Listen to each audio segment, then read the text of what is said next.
Hello and welcome back everyone, we Weeb online, and today I'm gonna continue the story What If Naruto Became a Super Ninja Part 2. If you enjoyed this video, please give it a big thumbs up, and to watch more videos like this, subscribe to my channel and turn that bell notification on so you never miss an upload.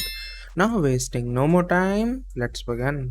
Shikamaru's adventure. Shikamaru lay down on the roof as he had always done, but something had thrown him off today. It wasn't as relaxing as usual, and he realized why. The streets were much noisier today. He paused for a moment to listen in. So cool, saved Uchiha handsome boxers. Shikamaru rolled his eyes in annoyance. What the hell is everyone up to? He grumbled. It's irritating me. Boxers he thought, vaguely recalling Ino talking enthusiastically about boxers. But he wasn't paying much attention to her at the time. There was never a time when he did. He finally gave in after a few minutes of trying, the chatter becoming increasingly louder. With a groan, he returned downstairs to his family, who were reading newspapers at the table. Yoshino, his mother, was pouring coffee into his father's cup, which was already full, the coffee sputtering everywhere. When the coffee spilled onto his crotch, steam sizzled from his pants. His father didn't even notice. Guys, Shikamaru began. They kept reading, clearly engrossed in something. Hello? Oh, hello, sweetie, exclaimed his mother, surprised. I didn't notice you. Shikamaru grumbled. No kidding. What's wrong with you two? He asked, grabbing a packet of potato chips and sitting at the table, his mother still pouring coffee. Haven't you heard? Boxer-sama, dear. Boxer-sama, she exclaimed joyfully as she turned the paper to show him. He's an enigmatic Konoha super ninja. They say he's even stronger than that boy you know what's his name. Uchiha, that's all, Uchiha, she exclaimed. Silly me, I forgot his name. Well, that's a first, Shikamaru exclaimed, surprised. My mother used to adore Sasuke. Shikamaru ate the last chip in his packet, then looked around nervously for a minute. He thought to himself, curiously, when nothing happened. What happened to Chauji? He scowled. It had to be serious. He didn't smash through my window for the last chip like he did the last time. God, that was a mess. You know what, Shikamaru? His mother asked, smiling. Oh no, Shikamaru sighed. She said that phrase she uses when she's about to lecture me. As his mother was about to start lecturing him, his hands moved at lightning speed, making seal after seal under the table, mumbling out of the side of his mouth as he held his hands in position. No jutsu. Blockout. That Boxer-sama is a real character. He's astute, brave, and handsome. Do you think he's attractive, son? I'm sure he's popular with all the ladies in town. Even I am beginning to find him appealing. And don't you dare to tell me I'm too old. Shikamaru, you should learn a thing or two from the legendary Boxer-sama. You've been sleeping too much. I believe you've been gaining a pound here and there. Look at the sketches I've seen of Boxer-sama. He's so toned. A young boy with such a sexy body is a girl's dream come true. Shikamaru, why can't you be more like that? You should be. Shikamaru stared at his mother, occasionally nodding. His jutsu wasn't working as well as he had hoped, as his mother proved to be stronger than any jutsu that could stop her speeches. However, it wasn't completely useless, as he managed to bring the ringing in his head to a chant of bitch, bitch, bitch, whine, whine, whine. Shikamaru gulped nervously, sweat trickling down his brow. His mother was still alive, the technique was dying, and the damn coffee was still pouring. Shikamaru would have used his high IQ to figure out how the coffee could pour out of a container for a good hour, but all his brain power was issued to holding on to his technique as if his life depended on it. Boxer-sama workout Mato's new gym. Shikamaru's hands finally broke apart, the words becoming clear once more. He panted, breathing deeply. All of his chakra had depleted, and he couldn't move. He swore silently. He had to listen, but he also couldn't run away. He would have cried, but he couldn't be bothered. That's why I signed you up for Mato Gym.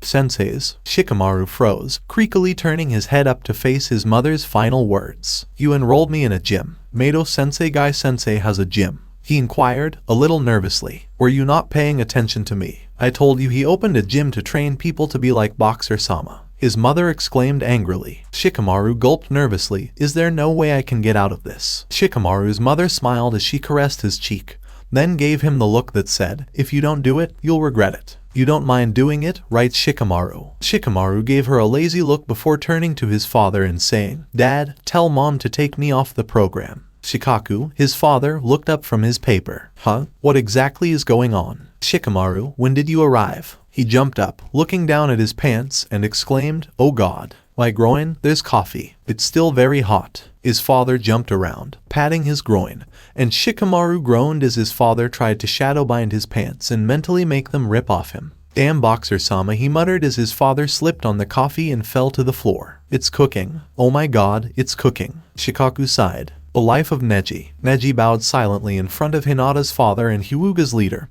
Hyuga Hayashi, who took a deep breath and looked at Neji. Do you know why I summoned you here, Neji? He began, and Neji responded, his gaze fixed on the tatami mats. Not at all, Hyuga-sama. Sit up, Neji, he said, and Neji did as he was told. Hyuga reached into his robes and pulled out a folded newspaper, which he managed to fit and keep there without anyone noticing it sticking. He flicked it open professionally, mystically flipping the paper around to face Neji. Neji examined the picture in front of him, a flimsy drawing of Hyuga Hinata, his cousin, and Uchiha Sasuke sitting on the floor covered in injuries, with standing protectively in front of them. Who is he? Hayashi almost fell over in surprise, but quickly composed himself and sighed, speaking informally to Neji for a moment. Neji, do you not read the newspaper or anything? Or converse with others? Anything? Hayashi inquired, a hint of desperation in his voice. It's a waste of time. I don't really care about what's going on, he said flatly, and Hayashi sighed, deciding not to delve into Neji's solitary habits. This guy here, he said, pointing to the picture. The muscular one wearing boxer shorts. Neji inquired casually. Yes, the muscular one in boxer shorts. There was an incident yesterday that put my daughter Hinata in danger. I'm still uncomfortable with the thought that someone as unsightly as this person saved Hinata,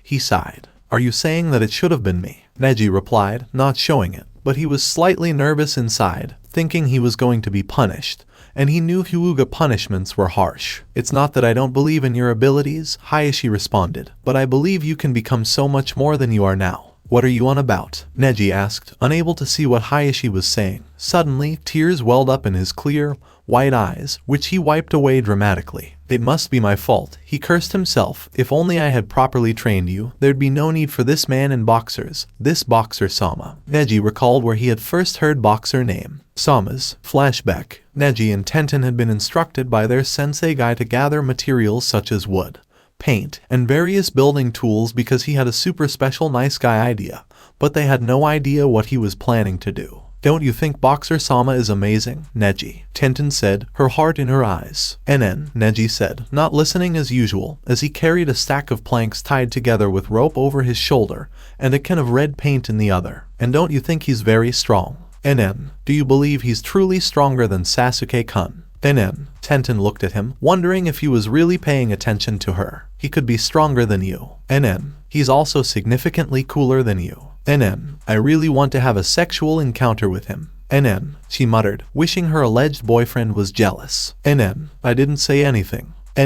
If you say again, it means you want to have a sexual encounter with me, while I imagine you are Boxer-sama. Wait a second, what? Tenten threw herself onto him, causing them to fall over the floor, the items Neji was carrying flying into the air, covering them in paint and pinning Tenten on top of Neji with a bundle of wood. Tenten eagerly tried to plant her lips onto his, but Neji desperately held her face away, her face squishing around into his hands.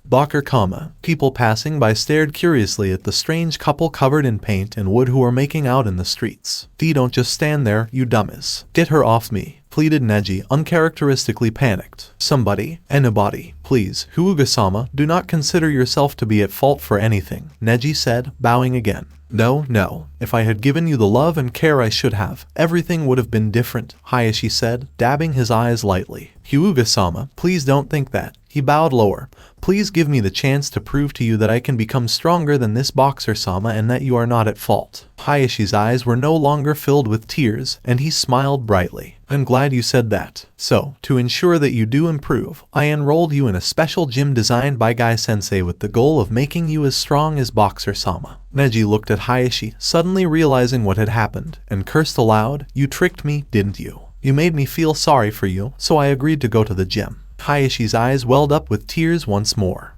How could you think such a thing? It's got to be my fault. Your father must now harbor an eternal hatred for me. He'd want me to make sure you get a strong body like Boxer-sama. And I thought I could atone for my sins. How foolish. In a panic, Neji bowed once more. Forgive me, Hyuga-sama. I will undoubtedly attend the program you have so generously set up for me, and I will become Hinata Soul-sama's protector. Thank you, Neji, Hayashi said happily, wiping his eyes. Show everyone the power of the Hyuga clan. Neji bowed and exited the room. As he closed the door, he heard a slight giggling from inside. Curiously, he turned, looking at the door, and began to concentrate. Byakugan. His eyes penetrated the walls, where he saw Hayashi, and his jaw dropped to the ground. Hayashi sat there, giggling with one hand covering his mouth like a Japanese old lady, and waving cheekily with his other hand in Neji's direction, as if he knew Neji was looking at him. He was waving a bottle in his hands, which was labeled eye drops. Damn you, Hayashi-sama, and damn you, Boxer-sama, for making me look bad. Neji twitched. I'll grow stronger and defeat you, and then he scowled at Hayashi. I'm going to rub it in Hayashi's face. Sama's, Chauji's life story. DDD diets, Chauji exclaimed in horror,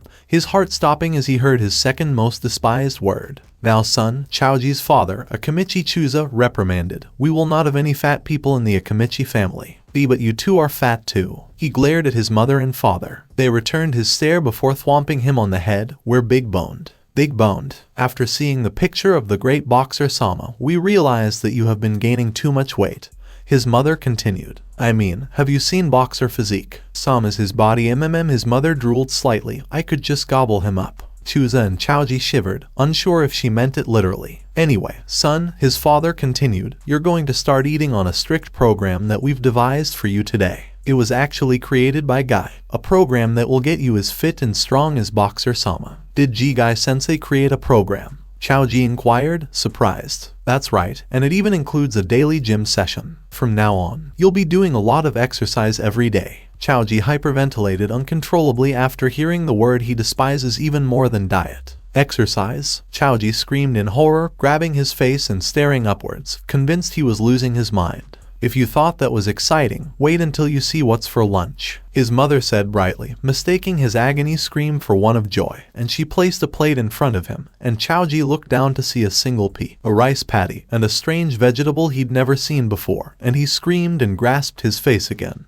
this time running out of the house in fear. That's Chauji, Chusa said, putting his arm around his wife. He seems ecstatic about getting in shape. Chusa poked his head out the window, calling out to his son, who was running away. You are capable, son. Remember to thank Boxer Sama for making you exercise and diet. Guy looked up proudly at his gym, seeing a mighty Mado castle, while Lee looked up grimly, seeing a shabbily made hut made of wood and nails with no floor. The only feature that stood out was Guy wearing heart-shaped boxers with a grin and a thumbs up. I've been meaning to tell you, Lee stammered. What is it, Lee, my sweetest student? He inquired dramatically. Guy Sensei, cried Lee, tears streaming down his cheeks. You are not the Guy Sensei I know, the man I admired, the man who taught me the significance of the green suit. What happened to him, Sensei? What happened to him? Guy looked at Lee, stunned. He hadn't realized Lee was going through a difficult time, and he became solemn for a moment. Lee, it must have been strange for you not to see me in the great green suit, Guy said, tears welling up in her eyes. Guy Sensei, Lee sniffled, snot leaking from his nose, which rose and fell as he tried to suck it back in. You're correct, Lee. I should not have taken such a dramatic exit from my green suit. Guy grinned broadly, and Lee looked up, a smile creeping across his face. Sensei, what does this mean? Yes, my dear student. I will once again don my green suit and become the sensei you always loved, he yelled, posing in his nice guy pose. He dashed away, leaving a stunned and relieved Lee in front of the gym, weeping happily. Guy Sensei has returned, he yelled with delight. Lee began crying harder as he noticed a green figure approaching him, waterfalls streaming out of his eyes and surrounding him in a puddle. As he approached, Lee yelled out his name. Guy Senci, Lee. Guy Senci, Lee. Guy was approaching. Guy Senci, Lee. He was now clearly visible. Guy Sen. Sci, Lee. Lee stared at him, despite the fact that he had put on his green suit again. Guy Senci, you're dressed in boxers over your suit. Guy struck a nice guy pose, while Lee made a what the hell face. Do you see, Lee? Your former teacher is still present. Never be afraid. Guy replied, posing again, clearly not understanding what Lee had meant. Before Lee could say anything, a group of people arrived, including Shikamaru, Chauji, Shino, Kiba, and Neji, who were all mumbling incoherently. Here are my very first students. Guys, what are you all doing here? Lee wondered. They all stared at him, their eyes twitching. They all came from different backgrounds, but they all knew the same thing. We want to kill Boxer Sama. Meanwhile, at a small ramen stand, Achoo. Naruto sneezed loudly, dropping his chopsticks. He sniffled, his snot smothering into the ramen that was halfway into his mouth. He looked down at it uncertainly. He reached into his pocket and removed his wallet, and turned it upside down. Unsurprisingly, it was empty. His eyes jumped from his snotty ramen and his wallet, back and forth over and over. Naruto gulped nervously. Can't buy more. He mumbled through noodles, sending stray bits of snot and noodles onto the table. Oh well. He took one deep breath, then sucked in deeply, noodles, snot, and all entering his mouth. He swallowed down, flicking his lips in wonder. That wasn't too bad. Look, I don't care about Boxy-sama, so please let me go home. Kankuro moaned as his sister Temari dragged him along the ground, a trail of dust trailing behind him, while Gara followed silently, staring at the ground in boredom. Hello, Boxer-sama. Not at all boxy. Besides, Temari said, pointing to a small speck in the distance, Konoha is right there. Do you want to travel all the way back to Sunagakure? You want to trek across the desert on your own, with no food or water? Okay, I understand. But why did you force Gara to come along? Kankuro grumbled, sighed, and turned to check on his younger brother, Gara. Even better, how? I'm sure he'd prefer not to meet Bunker-sama as well. Hello, Boxer-sama. I understand, Banker-sama. Boxer-sama. That's exactly what I said. Bogus-sama. You're a moron. Simply answer my question. Actually, Gara just wanted to come, Temari shrugged. He didn't explain why, though. I tried to deter him by saying that the people of Konoha would not be very welcoming of him. We're lucky we have a treaty with them, or they'd toast us. Kankuro was no longer listening to her, instead worrying about why Gara would want to return to Konoha. Oh Jebus, I hope he doesn't go on a killing spree or something. Maybe he won't. Maybe he wants to go shopping only in Konoha. He shivered as he looked at Gara, noticing the devilish look on his face. Okay, it's probably not shopping. Gara had indeed come of his own volition. He had planned for a long time to return and exact his painful, evil, sandy vengeance on Naruto, who had humiliated and defeated him during their previous assault on Konoha. He had always felt different since his encounter with Naruto, a strange feeling for the blonde ninja left inside his heart, which he deduced to be hatred. But was it? Naruto, Boxer-sama, people to kill, he mumbled, an insane grin breaking into his face as the trembling became more visible, and Kankuro shivered again. Crap, he's getting aroused again. Kankuro chuckled quietly to Temari. I'll never understand my cute little brother's turn-ons. Kankuro was thrown into the air by a pillar of sand, which engulfed his body. It was all a joke. I was joking. I was joking. Kankuro gurgled, a sand version of Gara's body bursting through the pillar and strangling him while chanting, I heard that. I heard that. So you're saying you know who Boxer-sama is? Tsunade asked, his gaze fixed on Jiraiya, who nodded affirmatively. And you met him personally as well, she added. That's correct, Jiraiya replied, nodding again. But you're not going to tell me who it is? Tsunade smiled. Correct, Jiraiya replied with a smile. A brief silence followed, with the two smiling at each other. Tsunade jumped over her table and grabbed Jiraiya by the throat, mercilessly strangling him, causing Jiraiya's head to fling around like a rag doll. I knew you couldn't keep your hands off me, Jiraiya said with a grin as his face turned blue, while Tsunade glared at him angrily. What do you mean? You crazy, perverted turtle lover, you can't tell me. These papers just won't stop coming. Are you saying you want to help me get more work? Wait, Jiraiya exclaimed, his face turning purple. We made a deal. This involved something perverted, didn't it? Tsunade asked, still clutching at his throat. Tsunade got her answer in the form of a nervous, gasped-out whistling, as Jiraiya's eyes rolled up to the ceiling, finding it suddenly interesting. Tsunade screamed out and began shaking him up again, and Jiraiya's face was looking faint. And Jiraiya would have been royally screwed if Shizune hadn't walked in and calmed her down. Tsunade took a deep breath and returned to her seat, while Jiraiya took numerous, even deeper breaths, his face gradually returning to color, before resuming his seat, and anyone walking in at this point would have had no idea that they had been brawling moments before. This deal, Tsunade began, could you please explain it to me thoroughly? It's probably better if I don't tell you what I got from the deal, but you'll like what you get. Jiraiya shuffled uncomfortably in his seat. Don't worry, I think I'd puke if I found out what you got, sighed Tsunade. Well, I managed to persuade him to take on the jobs and notices that were sent to him, Jiraiya continued. But he has stipulated that no one else discovers who he is. So I can't figure out who he is, but he'll take all the paperwork, Tsunade said, his eye twitching slightly. I'm assuming it's via you. That's right, I'll personally send him his missions, Jiraiya said with a bright smile. While I have longed to find out who it is and break his face in, I guess I can handle those measures, Tsunade said, taking a deep breath. Tell Boxer-sama we've reached an agreement. Tsunade summoned Shizune, who arrived with a massive stack of papers and placed it in front of Jiraiya, who looked up nervously, noticing it was nearly twice his height. Wait, what is this? Tsunade grinned evilly as Jiraiya inquired. Boxer first Sama's set of missions and requests, Tsunade giggled girlishly. And while I won't be able to beat him to a pulp, it'll be interesting to watch him try to finish all of this. And more is on the way. She motioned to the door, come back soon so I can give you more. Jiraiya sighed as he lifted the papers and walked out, stepping sideways now and then to try to balance it all. Naruto won't like this, Jiraiya sighed. Two boys were arguing loudly once more, this time in the middle of a busy market street, with merchants hoping they would leave because they were bad for business. Damn it, acknowledge me already. You said you would, wailed Naruto. Naruto was told that they had no missions today by a disheartened Kakashi, who was mumbling incoherently along the lines of movie destroyed Boxer Sama kill Naruto had nothing better to do. So he decided to spend the day following Sasuke around to force him to admit that he was the superior ninja. I didn't say a word. And there's nothing worth acknowledging about you, except maybe how stupid you are, Sasuke retorted angrily. Naruto was still fighting for Sasuke's approval, and Sasuke's mind was still preoccupied with how to get rid of Boxer Sama. He had noticed the recent decline in his popularity, and while he didn't admit it, he missed it. He despised the way Boxer Sama stole his limelight, and despised the thought that he could be much stronger than himself. After another hour of failed attempts, Naruto's stomach growled loudly, causing the ground to shake slightly. In fact, the vibrations caused Sasuke to trip, falling forward onto a pink-haired girl with her hands full of shopping bags, and they crashed to the floor in a heap.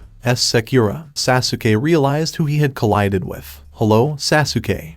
Could you please get off of me now? She asked. I've got a lot on my plate. What the hell, Sasuke mused. Normally she'd kill for a moment like this. Literally kill. Sasuke grunted and rose to his feet. Sakura-chan, what are you doing out here? Naruto exclaimed, pulling her to her feet and temporarily forgetting his hunger. How does it appear? I'm going shopping. It's not every day we have free time, so the girls and I were planning a sleepover, she said, raising her bags to emphasize her point. I'm just getting supplies. Sleepover? Is that like a religious thing? Naruto inquired. You don't know what a sleepover is? Sasuke and Sakura asked, their faces blank. With a frown, Naruto asked, is it something important? Can you put it on? He asked, hopeful, can you eat it? You know Naruto, I think I'll acknowledge you now, Sasuke sighed, because you are the biggest idiot ever. Congratulations. Hey, you're stuffed. It's not my fault I've never had a sleepover, Naruto yelled, raising his fist, only to clutch his stomach once more as it rumbled. GRR, I'll get you after I've had something to eat, maybe I'll find some sleepover. Sasuke and Sakura sighed as Naruto squabbled away, occasionally setting off miniature earthquakes and scaring the merchants. You're a moron. He has no idea what a sleepover is, Sasuke said coldly. He's stupid beyond belief at times. Who cares about him? He's a loser in any case, not like Boxer Sama. Oops, she squealed happily, dropping one of her bags. The bag fell to the ground, spilling its contents, and Sasuke frowned, twitching in anger as she picked everything up. Why do you have so much Boxer Sama merchandise, Sakura? He grumbled, shaking his head. Remember the sleepover. We're going to dedicate it to Boxer Sama, so we're all going to wear boxer shorts and shirts and surround ourselves with Boxer Sama merchandise. Sakura reminded him. Don't you think that's fantastic? Sakura noticed steam pouring out of Sasuke's ears and nose as he felt himself burning up. Excuse me, Sasuke. Are you alright? You're hot and bothered. I don't think it's normal for people to steam make use of this Boxer Sama ice pack. It's like he's hugging your wounds, she said, reaching into one of her bags and pulling out an ice pack shaped like a miniature Boxer Sama.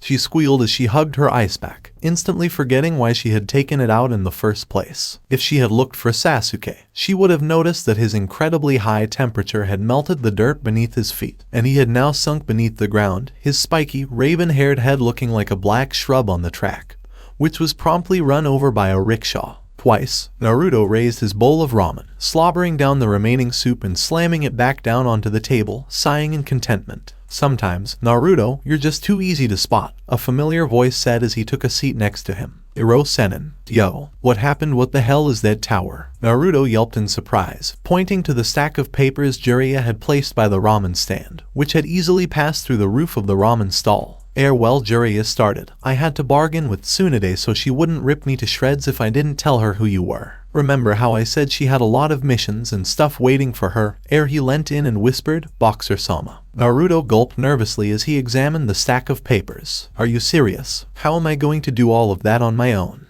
You want to be a Hokage, right? Jiraiya asked, patting him on the back. so this should be no problem for you. I'm going to take them back to my hut, so I'd like you to come over tonight and start working on these missions. Naruto groaned, thinking of all the time he'd lose, all the things he'd miss out on, primarily sleeping and eating for extended periods of time. Anyway, I'm leaving. Tonight is the night, Jiraiya said, picking up his stack again and awkwardly swerving off for his hut, while Naruto sighed anxiously. Things couldn't possibly get any worse, he said, twitching his fingers and looking around ominously. Something bad is going to happen again, huh? Naruto looked around for a moment but couldn't find anything wrong, so he returned to his empty ramen bowl and laughed heartily. I'm being paranoid, he exclaimed. That's all. Hello, a creepy voice said, breathing on his neck and sending shivers up his spine. He swung around quickly, but lost his balance on the stool, crashing to the floor. Rubbing his back in pain, he looked up to see who it was and froze, his jaw dropping to the floor. Gara,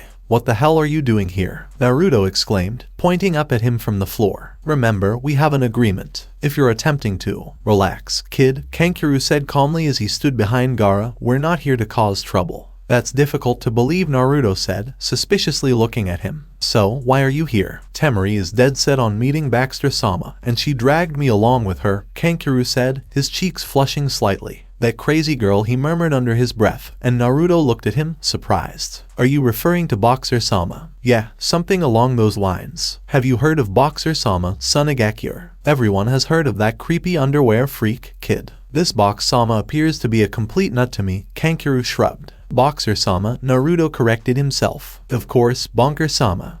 No, Boxer-sama. That's exactly what I said. Banger-sama. Are you even paying attention to me? Gara was staring at Naruto intently, his eyes twitching now and then. He knew he wanted something from the blonde-haired ninja, and he had thought he wanted to fight him, but his body wouldn't let him. It should be no, has to be that I want to hurt him, so why can't I? Gara thought. It was a feeling he hadn't felt before, or at least one he couldn't remember. Little did Gara know that what he was feeling was a desire for friendship. His icy cold heart recognized Naruto as someone who could relate to him and possibly accept him. Naruto returned an uncertain look to Gara, who was still lying on the floor, and his stare scared him. Oi, what's your problem? Gara tensed, attempting to attack him, violently decapitate his limbs and rip his face off with his teeth. But not even his sand wanted to attack. Gara's eyes winced once more before he finally gave up, turning away and walking away without saying anything. Gara, where are you going? Kankuro called as he chased after him, and Naruto sat up on the ground, crossing his legs and frowning sourly as they vanished into the distance. How come it feels like things have just gotten more complicated? Sakura, Ino, Tenten, and Hinata were all carrying bags full of Boxer-sama items, except for Hinata, who had only brought her pajamas and sleeping needs. Except she also had a small hand-knitted doll she slept with that resembled a blonde-haired kid in orange, but she chose to hide that deep in her bag. Everyone, except Hinata, was excitedly chatting about Boxer-sama. Oh my gosh, did you girls feel his chest when we helped him in the springs? Ino squealed amusingly. No, you didn't, Sakura said, enviously, as Ino stared at her, triumph in her eyes. Oh, it felt amazing. I'm really sorry you didn't touch it, Sakura, she teased. Oh, yes, I got a feel of his butt while we were carrying him, Tenten said, lightly licking her lips. Hinata just listened quietly, but the thought of touching butt led her mind to someone else. She imagined herself caressing someone on his behind as he grabbed her tightly, hugged her, and threw her down to make out with her like a madman and proclaim his undying love for her. Hey, Hinata, how are you? Your face is all red, and you're moaning slightly, the girls asked, staring at her. Hinata jerked awake, frantically shaking her hands in the air. And then nothing. Sorry, she said, her face flushed. The girls shrugged as they continued to talk about Boxer-sama. Aren't you all talking about Boxer-sama? A girl's voice said behind them, and they turned around, surprised, and shrieked. Why you? They all yelled, pointing at her, except Hinata, who was gradually edging herself behind the others, and Temari raised her hands in surrender. Don't be concerned, don't be concerned. I'm not here to cause trouble, I only want one thing, she stated casually. And what is it? They inquired cautiously. Temari suddenly whipped out a life-sized Boxer-sama pillow and cuddled it with Akaya. It's unclear where she whipped it out. I'd like to meet Boxer-sama, she squealed girlishly, surprising everyone. But what surprised them even more was, oh my gosh, you have the life-sized Boxer-sama pillow in limited edition. I had to work like a dog to earn enough money in time. But I got it, Temari exclaimed. Except for Hinata, who stood there perplexed, the girls crowded around her, eagerly inspecting the pillow. Wow, Tenten, is the butt on this the same as the real thing? Let me feel around and see. What? Have you ever touched his butt? No way. That wasn't all we did. Hoo-hoo-hoo. They had found common ground in their obsession with the boxer shorts SuperNinja, so Temari gladly agreed to accompany them to their sleepover. The sun was setting, and they saw Ino's place ahead of them. Okay, let the festivities begin. They yelled, happily cheering, except for Hinata, who made a timid yay sound. Boxer-sama stood gloomily in Jiraiya's hut, observing the pile of papers. He was wearing the same headgear that Jiraiya had given him, as well as his trusty heart-patterned boxers and white shirt. Alright, Boxer-sama. There were many easy jobs and many difficult ones, so I chose a difficult one for you because I know if I let you choose, you'll do the easy ones. Boxer-sama cringed, annoyedly looking at Jiraiya, having figured out Naruto's master plan. According to the locals, there has been a mysterious and powerful panty thief in Konoha who has been causing a commotion every night for some time. They expect me to catch a panty thief. How come the police ninjas couldn't get him? Naruto inquired. He's just some crazy pervert, he thought for a moment, then looked at Jiraiya suspiciously. Come on, Naruto, I'm not that low, Jiraiya said, blushing. Anyway, the reason they couldn't catch him is because he's apparently no ordinary panty thief. I just want a good look now and then for research, maybe a picture or two, he coughed vigorously. They've been assigned this mission as a B ranker. He's probably more powerful than the average ninja. Do you think you'll be able to handle him? Of course not. I can deal with anything and everyone, Naruto said bravely as he ran out the door, leaping swiftly through the trees on his first job to apprehend the powerful, perverted panty thief. Jiraiya smiled as he looked at the door. Naruto is going to be a great man, he said, his face fatherly and his heart full of pride, which was abruptly cut short when Boxer-sama bounded back in. Oh, I forgot to ask about his appearance and where I'm supposed to find him, he chuckled, scratching the back of his head, and Jiraiya sighed. Well, maybe not a smart man, he mumbled, his eyes rolling. The girls sat around Ino's room in heart-patterned boxers and white shirts, happily chatting about their new hero. They had even persuaded Hinata to do it, despite the fact that there weren't any in her exact size. Her shirt looking more like a skirt and her boxers frequently slipping down to her thighs. A large portion of their legs were bare, exposing their skin. It was an unnecessary sexy scene. Hinata, on the other hand, refused to hug any Boxer-sama merchandise because it was too embarrassing for her, and she didn't admire Boxer-sama as much as the others. The others clung to their Boxer-sama items tenaciously, holding pillows between their legs and ecstatically hugging them. Come on, Hinata, you should join us, Tenten encouraged, placing her hand on her shoulder. I'm sure you know a thing or two about Boxer-sama. Yeah, Hinata, it doesn't seem like you're having much fun, Ino replied, as everyone nodded in agreement. Well, Hinata blushed shyly as she covered her mouth with her hands. I don't know much. So, do you have any questions about him? Sakura inquired. Perhaps if you knew more about him, you'd be able to talk about him more with us. Hinata paused for a moment to reflect. There is one thing. What is it? Ask us anything, Temari exclaimed as she slapped her chest. I'm confident I'll be able to answer almost any question about Boxer-sama. Hinata raised her milky white eyes to them, her milky white eyes filled with a subtle hope.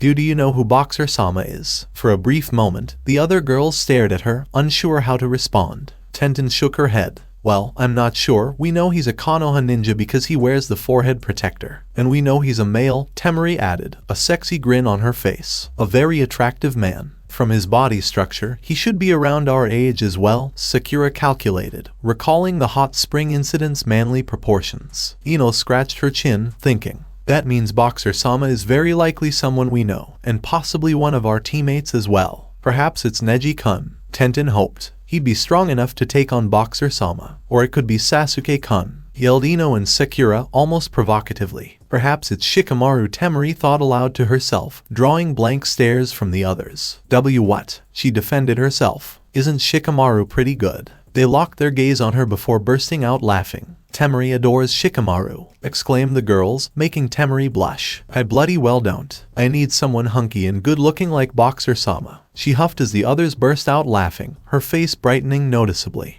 Actually, Hinata mumbled as she fiddled with her fingers. Wait, what if it's Naruto-kun? The others gradually stopped laughing and looked at Hinata with interest. Naruto? Ino asked, surprised. Perhaps in another universe. Sure, he's pretty strong, Sakura responded. But he couldn't possibly be as strong as Boxer-sama. What made you think it'd be that guy? Anyway, Tenten wondered. Unlike Temari, they had no inkling that Hinata might have liked Naruto. Instead, they didn't think anyone could like him. They could see someone going for Shikamaru because he had redeeming qualities. Naruto had none in the eyes of the girls. And nothing in particular, I guess, Hinata replied, quietly playing with her fingers. She was relieved they didn't notice her emotions. Well, I'm betting on Sasuke-kun, Sekura exclaimed. That means if I claim Sasuke-kun, I also claim Boxer-sama. Oh no, you don't. Boxer-sama will be mine. Ino resisted. And I'll claim Sasuke ahead of you. Sasuke would have probably appreciated having his attention returned, at least until he discovered why.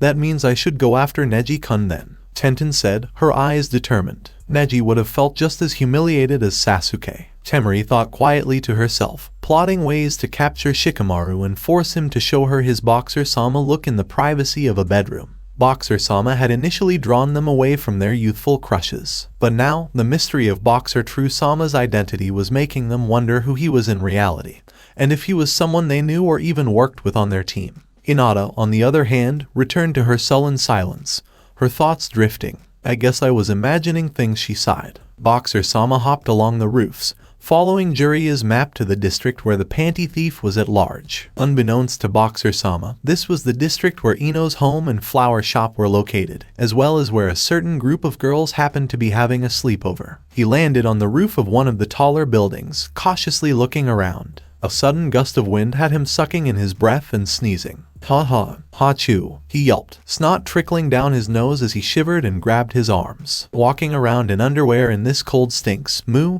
he grumbled. His moaning was cut short when he heard someone running quickly below. He lowered himself to his stomach in order to blend in with the roof and peered down. That must be the guy, muttered Boxer-sama. He noticed a fairly tubby man dressed in black fabric and carrying what looked like a laundry basket on his back. Due to his fox-like abilities, Boxer-Sama's were stronger than average, and he noticed a pink piece of clothing sticking out of the basket's lid, confirming his suspicions. Boxer-sama watched as the panty thief slowed down and made his way towards the front of a homely flower shop with a lit window upstairs. The panty thief looked up, his hands shaking with excitement. Boxer-sama sighed and rolled his eyes. I still don't see the point of taking panties, he murmured to himself. Why don't you just go out and buy some if you really want them? Boxer-sama clearly didn't understand the pervert's never-ending search for used girls' underwear. Boxer-sama stood up, wiping away the snot on his face with the back of his hand. Well, it's time to take him on, he yelled as he jumped down. The street trailed off to his sides as Boxer-sama landed behind the panty thief. Hey you, exclaimed Boxer-sama, pointing at him and staring him down with his red eyes. I'm here to welcome you. The pervert stopped shaking and slowly turned around. From this vantage point, he could tell the man was quite old, his hair thinned and white, poking out of the sock-like balaclava that covered his facial features. Boxer-sama, he mocked. How unfortunate that they sent a man in his underwear to take in a man who steals underwear. Boxer-sama could clearly hear his voice through the pervert's mask, aged and raspy.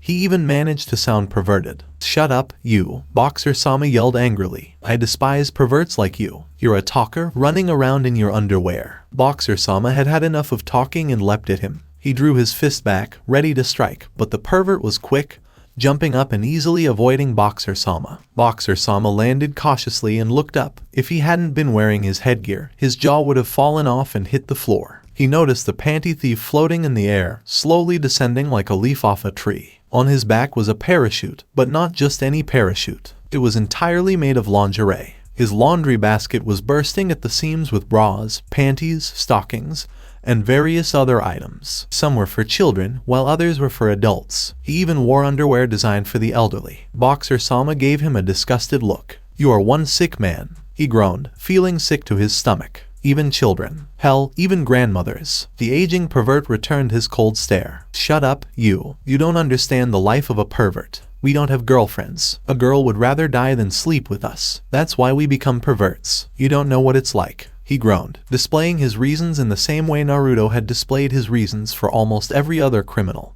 and bad guy Naruto had ever taken on. Shut up, idiot. You don't have a girlfriend because you're a pervert. Come down here so I can beat your $. The pervert glared angrily at him. He quickly dismantled his parachute and landed on the ground. They had now switched sides from where they had started. You underwear freak, I'm going to teach you not to mess with perverts. You're the underwear freak. Boxer-sama yelled back, but he had more pressing concerns when the pervert began forming seals. Try this, yelled the pervert as he formed his final seal. No panty shield jutsu. The pervert's back basket began to shake violently as lingerie pieces began to fly out of it and soar into the air, controlled by chakra. They began to fall around him, forming a perverted brick wall around him. He was soon encased in a dome made entirely of women's underwear. Boxer-sama could not help but shudder in pain. "You can't hurt me like this," he triumphantly exclaimed. "We'll see," Boxer-sama yelled as he ran at him again. He punched the shield, his hand sinking through it. "Huh, your shield isn't as powerful as you thought." "Oh really?" he sneered. Boxer-sama became aware that his underwear had tightened around his wrist, locking it in place. "What the?" Boxer-sama punched in his other hand, attempting to free his captured hand but only trapping both of them. The pervert walked up to the other side of the underwear barrier, grin on his face. "You can't beat a pervert." "Nobody can." The thief raised his arms, his chakra-enhanced hands glowing. The dome began to spin wildly, dragging Boxer-sama along with it. It spun and spun, lifting Boxer legs Sama's off the ground. The underwear shield shattered with a flick of the pervert's wrists, sending underwear flying all over the place and sending Boxer-sama flying. He slumped to the ground after collapsing into one of the town's walls. "It's not over yet," he yelled, motioning again with his hands. The underwear began to float in the air. Boxer-sama blinked up at him, seeing him complete more seals. No panty rain jutsu. He threw his arms down in the direction of Boxer-sama. The various pieces of women's clothing shot in the direction of Boxer-sama, crashing into him with surprising force. As Boxer-sama was pummeled deeper into the wall by bra after panty after stocking, smoke and debris flew in the air. When the dust settled, Boxer-sama was embedded in the wall, dazed. No panty prison jutsu. Pieces of lingerie rose nearby, wrapping themselves around Boxer-Sama's and securing him in place. "Before I kill you, I'll show you my best trick," he smirked. "And then I'm going to go into that flower shop, where my pervert sense told me there was an all-girls party going on. And I'm going to take their pants and do this." He started rubbing an invisible pair of panties onto his face. "And this." Then he began sniffing it in, a perverted expression on his face. "And this." He gradually began stuffing the invisible underwear into his mouth until Boxer-sama couldn't sit quietly any longer. "You filthy, freaky pervert," Boxer-sama yelled, blushing. His mind was being filled with strange dirty things he didn't want to think about as a result of the pervert's antics. He struggled furiously, but the underwear proved too strong, easily holding him down. There were simply too many panties for one man to handle. "I'm sorry," he said sarcastically, returning his gaze to Boxer-sama. "I said I'd show you my final technique." He resumed the formation of new seals. No panty sword jutsu. Boxer-sama watched in horror and icky discomfort as the remaining pieces of underwear that weren't tasked with holding him gathered to form a large, medieval-style broadsword in his hand.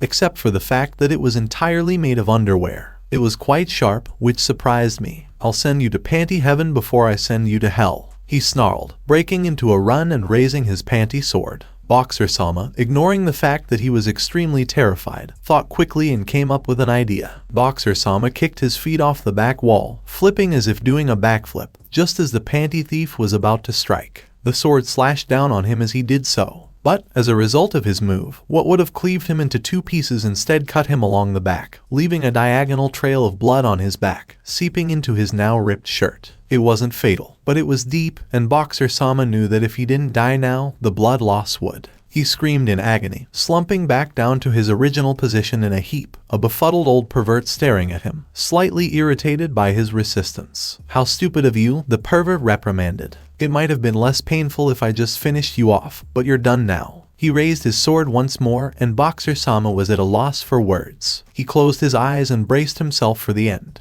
But what he heard and felt instead was a sudden gust of wind that blew the pervert away as well as all the panties off his hands. In shock, he collapsed to the floor, wondering what had happened. That's when he turned and nearly screamed in surprise. The girls he knew were there again, but this time Temari was there, wielding her large fan, which she obviously just used to blow the pervert away. They were dressed similarly to Boxer-sama, much to his surprise. They had indeed heard the crashing noises made during their fight. Flashback. Unbeknownst to them, the sudden crash was Boxer-sama being thrown into the wall by violent pieces of panties. "You wouldn't believe the size of the rats around here," exclaimed Ino. "I'm sure they were just playing outside." "Playing? That was a pretty loud bang, you know," Sakura stated flatly. The other girls looked at her, unsure. Then they heard the panty bullets drum like rhythm. Did the rats drink too much coffee? The girls, still dressed in boxers and white shirts, glared evilly at the pervert. Temari yelled, pointing her fan at him, "You perverted scumbag." How dare you hurt our boxer Sama? In a rage, the panty thief clambered to his feet. You fools, I would have just stolen your laundry and moved on, but it appears you want to get hurt. The girls gave him an evil smile, except for Hinata, who blushed and hid behind the others. Oh, we know just how to deal with perverts. Sakura cracked her knuckles. Are you ready, ladies? Except for Hinata, who was lost in thought, the other girls nodded.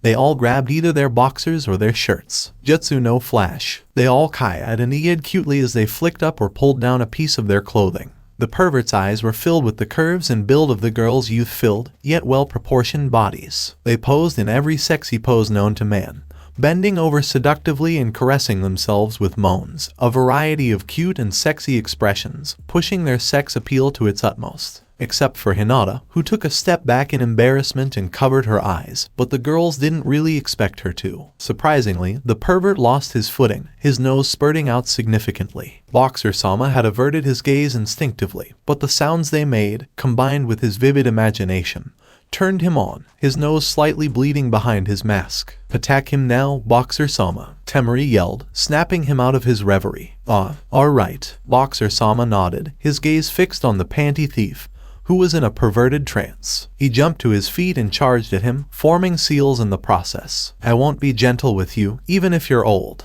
I despise perverts. Kage Bunshin no Jutsu, says one. A swarm of Boxer Samas rushed at the pervert, who was too dazed and aroused to fight back due to his biggest weakness previously being exploited. UOL. The Boxer Sama clones yelled as they jumped at him one by one, punching and kicking and generally beating the crap out of him. They vanished after a minute or two of gang bashing, leaving the real one standing in front of the knocked-out pervert, his various pieces of underwear surrounding him. Boxer Sama walked over to the girls limply, but then collapsed to one knee. The girls rushed up to assist him. The Boxer Sama, you're back, Sakura exclaimed in surprise. It appears that you've lost a lot of blood. Don't worry about it, Sakura, he muttered, using her name again. He finally decided it didn't matter if he used their names anymore. He'd done it far too often. Don't worry, just call the cops and have them come over here. I have to go. See you all later. Boxer Sama forced himself to his feet and dragged himself away, hopping the rooftops back towards Jiraiya's place, using the last of his willpower. Sakura reluctantly obeyed, summoning police, while the other girls stood there dreamily smiling.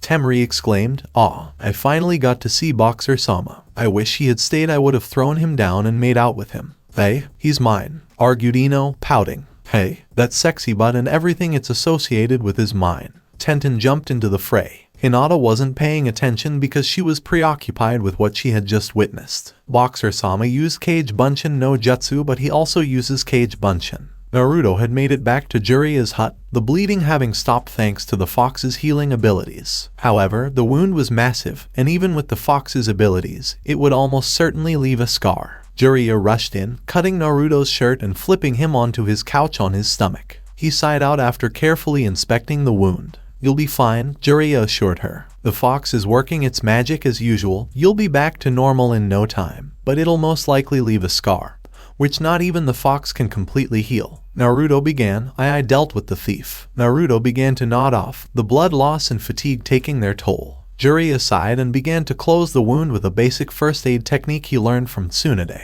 He finished by wrapping Naruto in sheets and bandaging his torso. He carefully removed Naruto's headgear and placed it on a nearby table before sitting on his favorite couch and smiling as he watched Naruto. Well done, Naruto. Something in Naruto's pocket piqued his interest. Jiraiya looked at it with interest, pulling at the pink fabric hanging out, causing it to fall into his hand. He raised it to his face flushed with amusement. Oh, very good job, Naruto, he exclaimed, pervertedly hugging the panties to his face. Naruto's eyes slowly opened, accompanied by a yawn, until he accidentally stretched a little too far, causing him to fall off Jiraiya's couch. In pain, he rubbed his buttocks. Oh, he mumbled as he shifted into a seated position on the floor. His head felt as if it were spinning. Recently, by using the fox's energy so frequently and for so long, he usually woke up feeling sick and dizzy with an inner tiredness. He shot up, remembering what had happened the night before. Looking down at his torso, he noticed the crude bandaging slinging over his right shoulder across his chest and stomach. He stood in front of Jiraiya's mirror, unwrapping it haphazardly, trying to check his back. A large scar ran from the top of his right shoulder down to his lower back. He curiously fingered it, causing him to flinch from the speck of pain he felt. He muttered to himself, I've never had a scar before, I guess I've never had a cut this deep.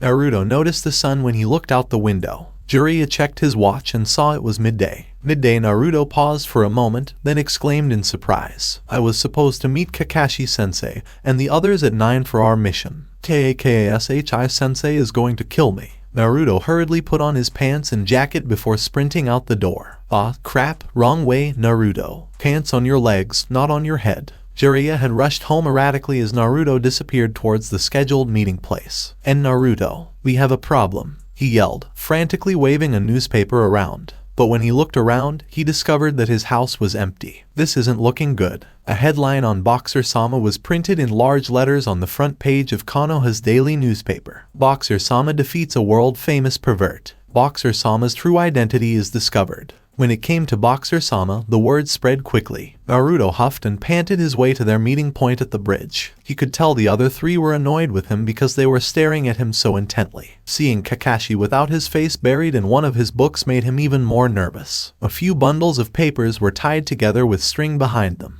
Well, you see, Naruto explained, his hands flailing nervously. Don't worry, Naruto, Kakashi said solemnly. We need to talk about something important. Really?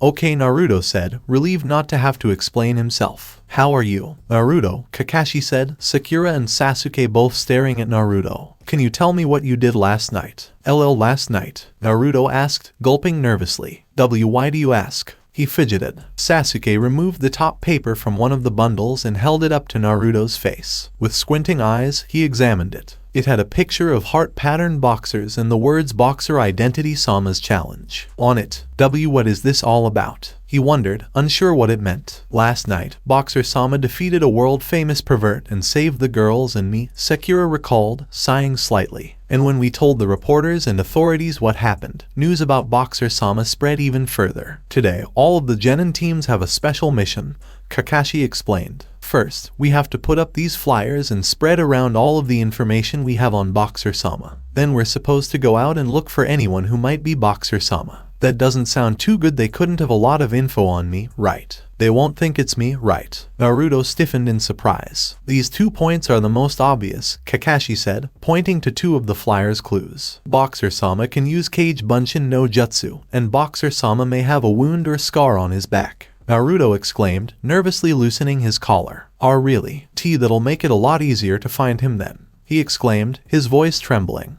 Anyway, I figured it'd be a good idea to check both you and Sasuke before we leave, and I was about to check Sasuke. I told you I wasn't him, Sasuke grumbled, refusing to let Kakashi near him. Even if it was only his back, he wasn't comfortable with a guy asking to see him naked. All I want to do is kill that weirdo. It's okay, Sasuke, I know you have to keep it a secret. Sakura exclaimed joyfully. I already figured out last night that you're Boxer-sama. You're incredible, Sasuke. I told you, I'm not him. Sasuke almost yelled, his mood worse than ever. When Sakura began making unwanted approaches again, Sasuke assumed she had given up on Boxer-sama. He was irritated, to say the least, when he discovered she thought he was Boxer-sama. But Sasuke, I had no idea you could use Kage Bunshin no Jutsu, it's so surprising.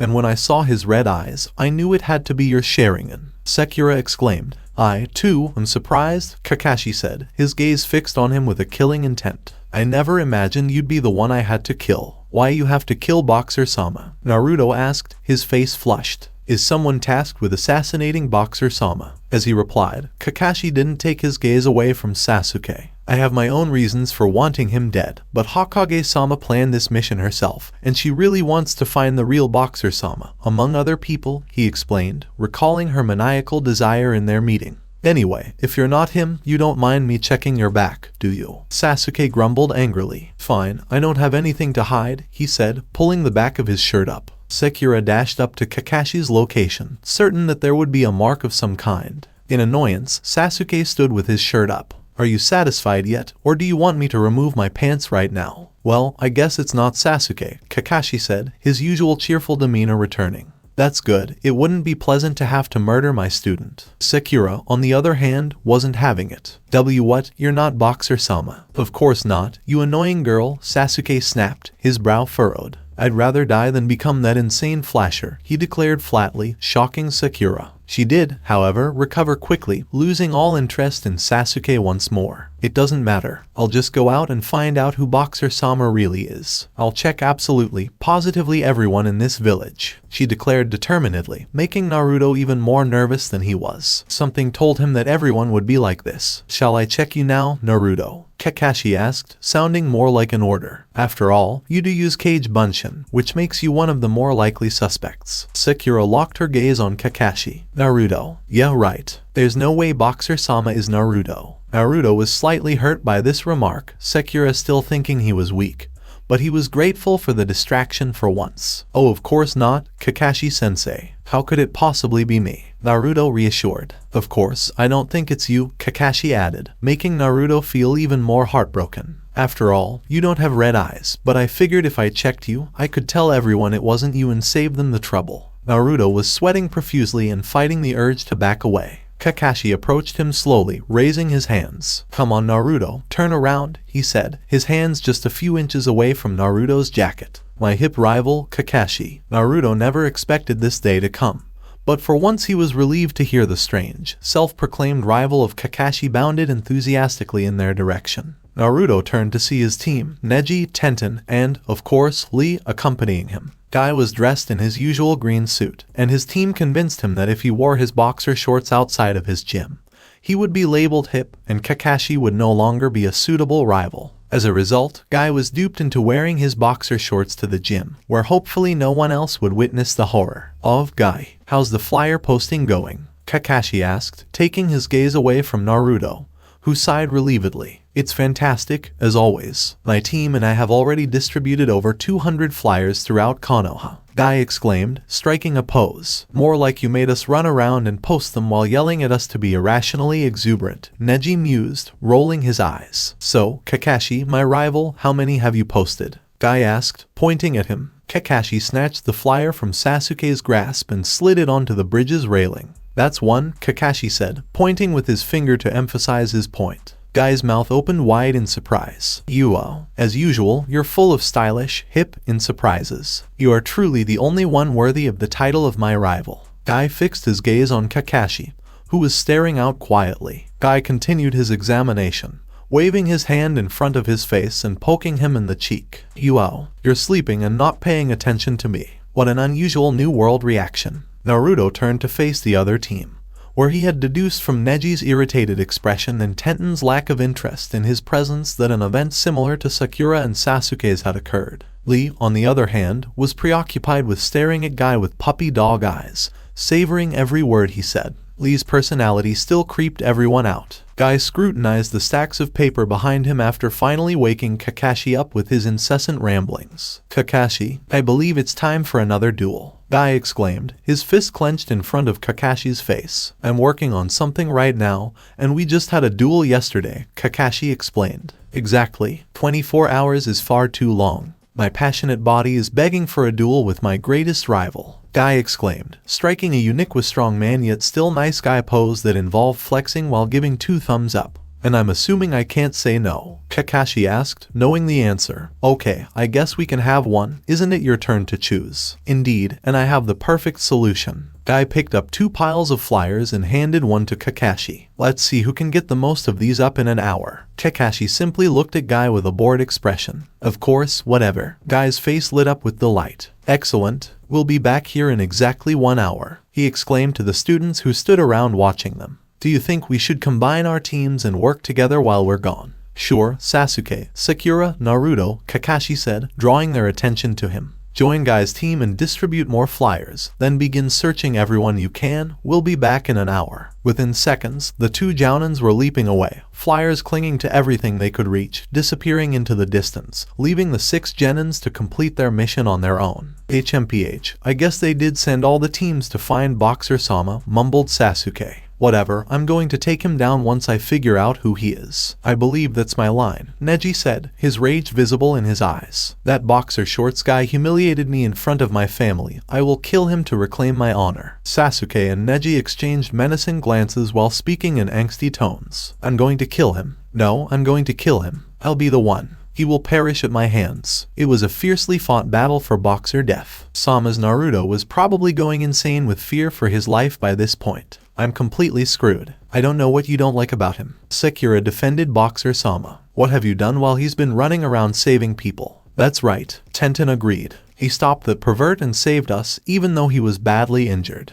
That guy is just some moron in his underwear. Yelled Sasuke back. He is deserving of death. The four of them got into a heated argument, yelling and screaming non-stop. Even Sasuke and Neji, two of the few who could keep their cool, were in a rage, screaming and yelling obscenities. Naruto was taken aback by the intensity with which girls who had once idolized the two boys were now arguing with them. He felt partly responsible for it. After all, he was the real boxer Sama. Hey, you guys, yelled Naruto, waving his arms around. You don't have to fight about this, you know. Get out of here, idiot, yelled Sasuke. This is unimportant to you. Naruto twitched in irritation. Oi, it now concerns me, he yelled back. Their attention was drawn to Naruto's slightly more serious tone. I'm not sure how you all got into this fight, but you two shouldn't be fighting with the girls. You don't understand anything, Uzumaki, laughed Neji. You have no idea what it's like to be undermined by someone, to be overshadowed, to have no one recognize your strength, and some weirdo in underwear is outdoing us. How can you tell us off? Naruto snapped uncharacteristically, enraged by Neji's words. I have every right to tell you two idiots off. I have more right than anyone else in this village to stop you all from fighting.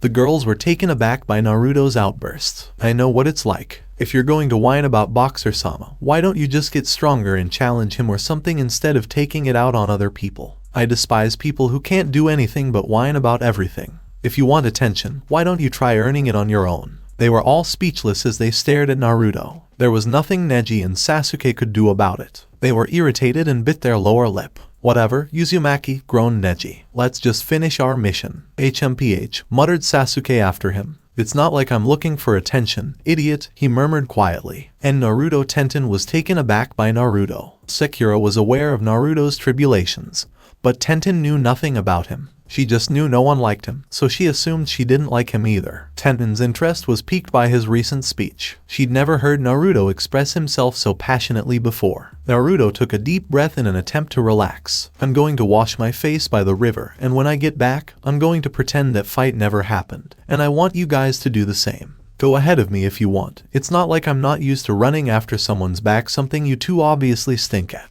Naruto walked away from the bridge and toward the stream, wanting to be alone while he calmed down. He bent down and washed his face in the water after finding a nice, shady area with tall, large trees blocking out the sun. The coolness helped to calm his heated temper.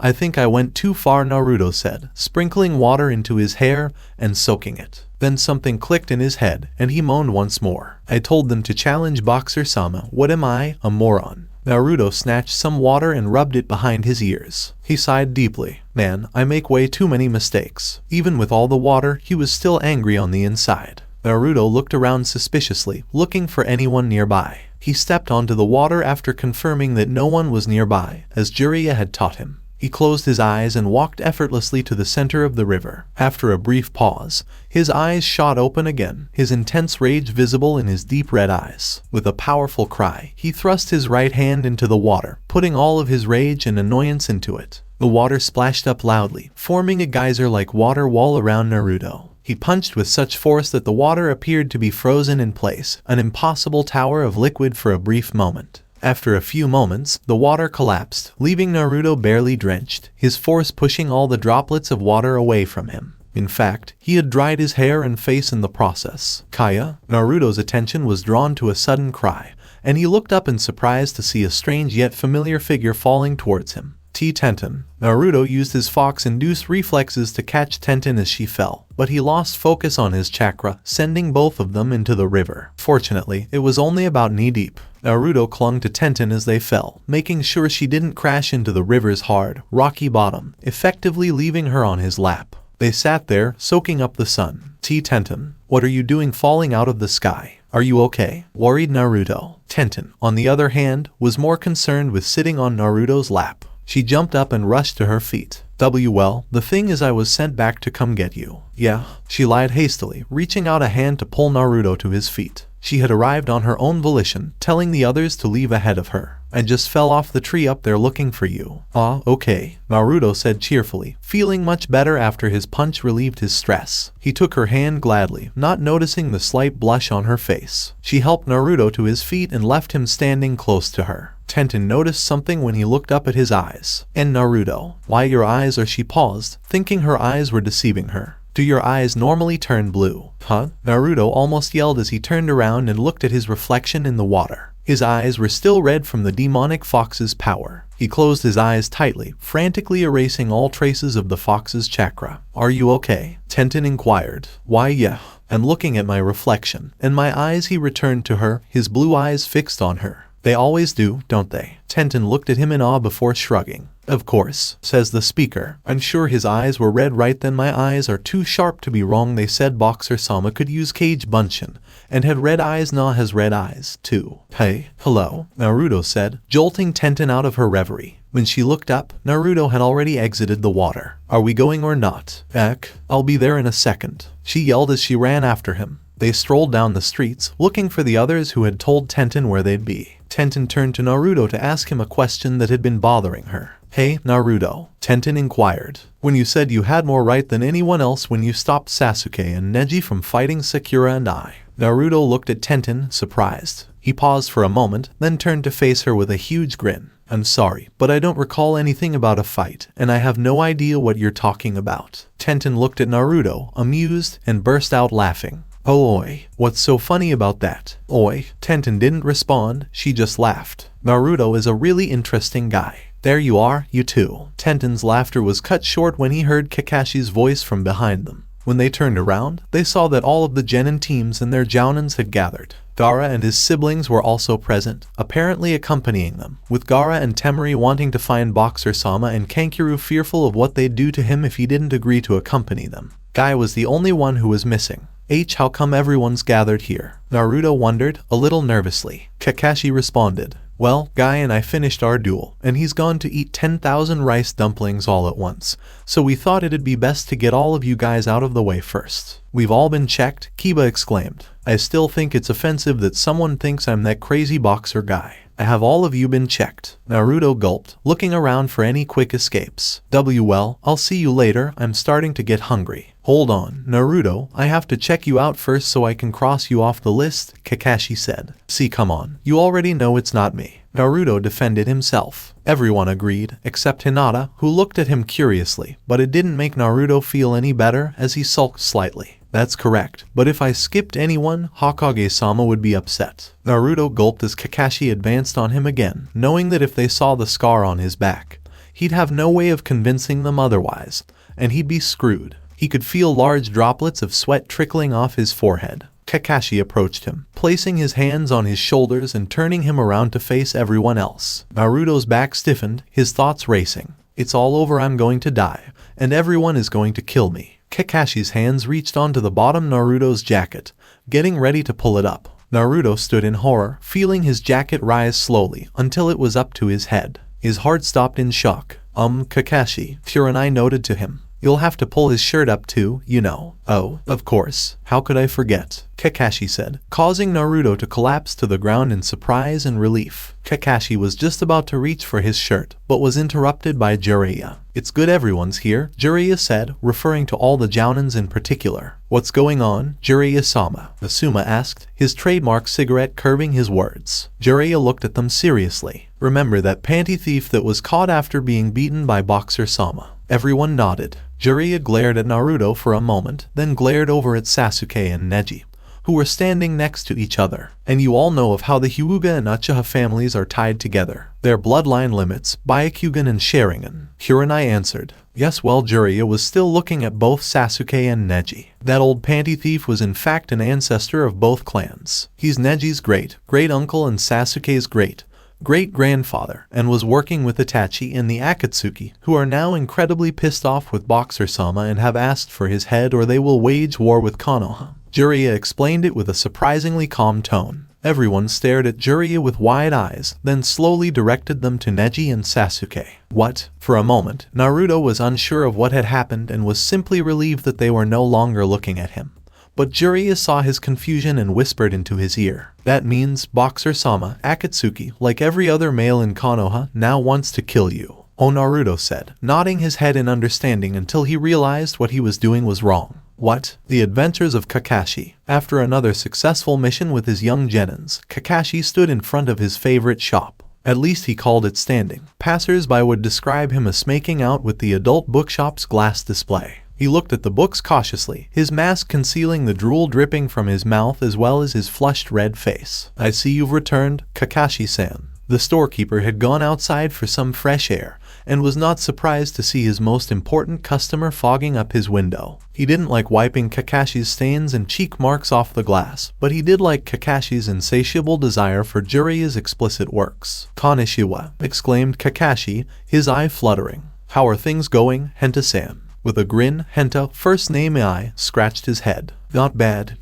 at all. You wouldn't believe the number of perverts around Konoha, but thanks to them, I've got a thriving business, he exclaimed, laughing. Has that order I requested arrived yet? Kakashi inquired eagerly. Henta paused for a moment as Kakashi looked at him with hope.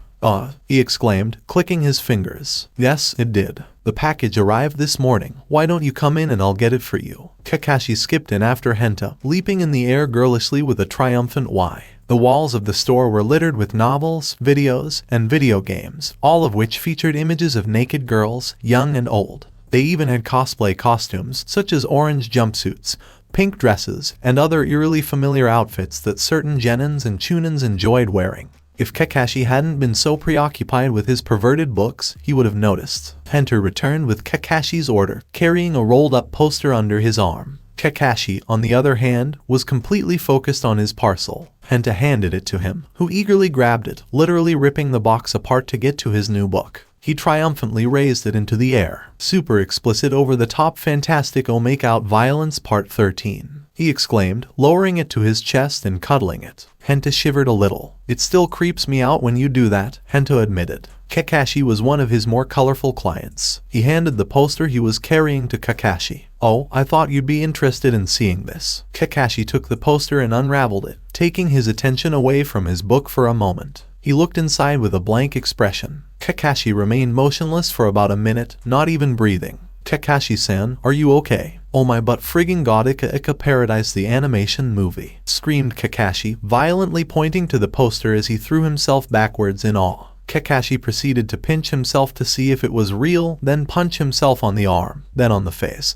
until he was downright kicking himself in the groin in disbelief. He confirmed it was real after a minute of beating himself stupid, lying on the floor bruised and battered. When is the movie coming out? Kakashi exclaimed to Henta, who was debating whether or not to call an ambulance. Tomorrow it'll air at Konoha Cinema, he said nervously. Are you alright, Kakashi-san? Kakashi was no longer paying attention, dragging himself away with his chin and crawling out the door like a slug. Ika was heard moving down the street as Kakashi shook with excitement all the way home. He intended to see the film the following day. He was impatient. He couldn't do it. He'd notice it. Nothing could ever stop him. So he reasoned. Kakashi was up bright and early the next morning. Kakashi had sat awake all night chanting Ika, and had left when he saw the sun rise. He skipped down the street, his lack of sleep not bothering him. He practically bounced his way to the movies, unconcerned about whether or not it interfered with his mission time.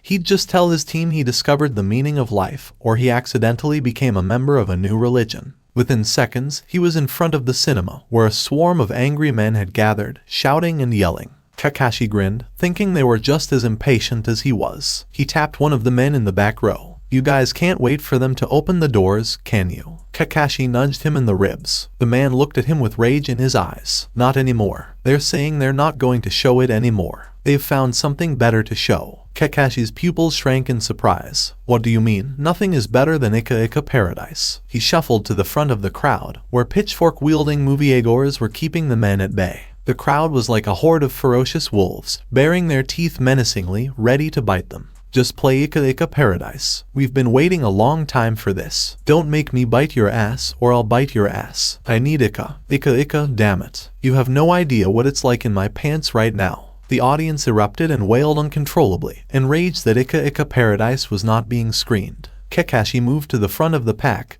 directly in front of the attendants. He confronted the man he assumed to be the manager. "Why won't you show Ika Paradise?" Kakashi asked calmly, his eye twitching menacingly. "Look, it's not our fault. The men up above ordered us," exclaimed the manager angrily. "They said they had something better to show us, and it had to air right away." "And what is this other movie?" Kakashi inquired, his twitching accelerating, as if he were about to twitch his eyeball out of its socket. Before the manager could respond, a rumbling in the distance was heard, closing in on them. The men turned around, looking for the source of the noise. It didn't take them long to find out, as a stampede of women appeared in the distance, charging straight at them. They were so fast that the men didn't have time to react before being trampled by the masses of women. They screamed their way into the cinema, pushing and shoving their way in. When the dust settled, the floor was littered with men, all of whom had various shoe marks, heel marks, and, strangely, hand marks. In pain, Kakashi looked up at the manager, who was also sprawled on the ground with his attendants. "The movie they told us to watch?" Kakashi's manager asked again. "It's called Boxer Paradise, and it was created by the same people who created the Ika Paradise animation. They apparently gathered all copies of Ika Paradise and burned them, deciding it was a waste of time, and instead created a movie about Boxer-sama." Kakashi's heart stopped beating. He lost feeling in his body as he looked up into the sky. My dear Ika no. Kakashi jumped up and ran, his eyes red with rage. He had lost control after learning that Boxer-sama had effectively destroyed his happiness. He ran all the way to the top of Konoha, standing on the previous cage's faces. He threw his hands in the air, abandoning his normal hipness to become something no one expected him to be, something that only a terrifying experience could do to him. He screamed, his nostrils flared and his eyes wide with shock. "If I don't kill Boxer-sama, I'll never read another dirty novel for the rest of my life and I'll make a celibacy. I'm going to kill you, Boxer-sama. I'll kill you with my youthful passion for dirty novels and naked women." He took the name Mato Guy, the Panty Thief's Adventure. There's nothing like 2-week-old prune juice. The time brings out the prunty flavors. Grandpa Uchiha sipped his prune-expired fruit juice peacefully while listening to old oriental music on his equally old radio. Grandpa Uchiha was once the strongest ninja in history, having been the first to inherit the Sharingan bloodline limit from the Hyuga clan. His Sharingan was extremely powerful, with 4 dots in each eye, which no other Uchiha or Sharingan owner had ever had. However, he had a bad reputation as an uncontrollable pervert, which was influenced by his brother, who happened to be Hyuga Neji's great-grandfather. As if that weren't bad enough, he only ever used his Sharingan to spy on girls and use his mind control abilities for erotic purposes. While Grandpa Hyuga was much better at suppressing his perverted desires, Grandpa Uchiha wasn't as restrained. He stole underwear and panties from every woman he could find, including relatives. He was said to have stolen underwear from men a few times. After the Hyugas decided to exile him from the Hyuga family,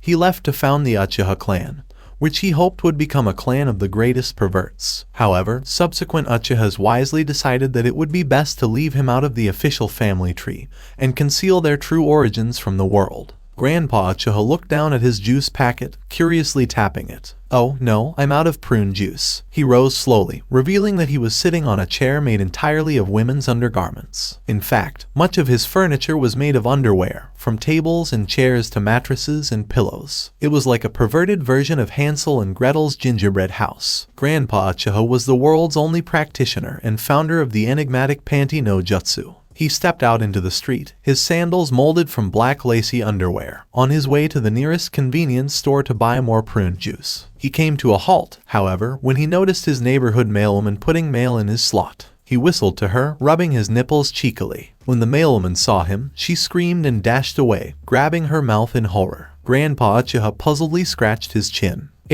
I guess girls nowadays aren't turned on by the old nipple rub anymore, kids these days. He sighed, picking up his mail and reading it. Let's see, hate mail, junk mail, hate mail. Grandpa Uchiha apparently received numerous complaints from suspicious fathers and husbands, as well as the occasional death threat. Hate mail, oh, my monthly copy of Kunoichi's gone wild. Yum yum. He licked his lips happily. He sorted through the remaining letters until one caught his eye.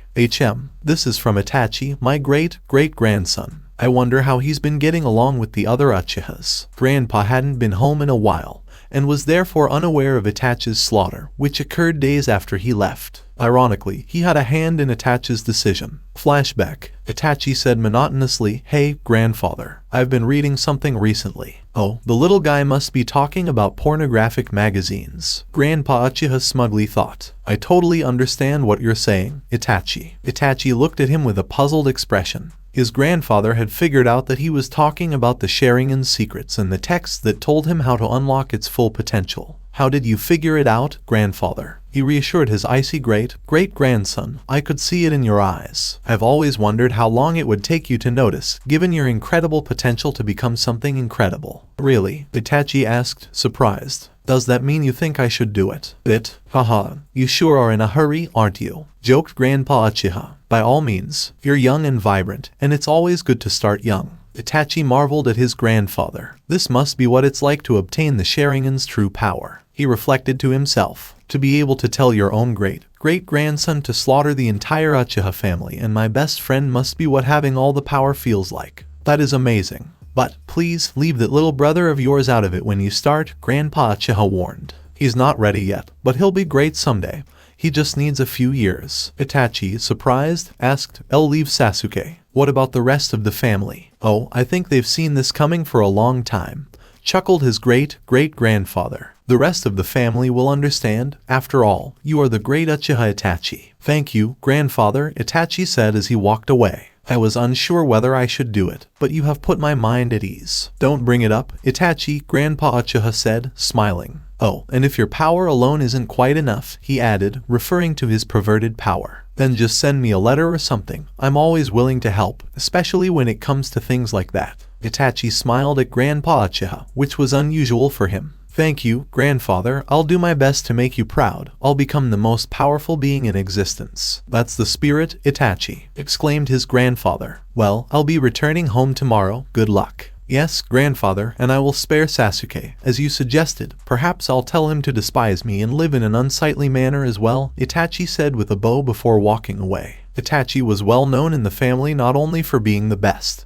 but also for having a strange fetish for telling people to despise him and live in an unsightly manner. "Yep," Grandpa Uchiha said, smiling. "He'll be a bigger pervert than I am. Perhaps I should teach him panty no jutsu one day."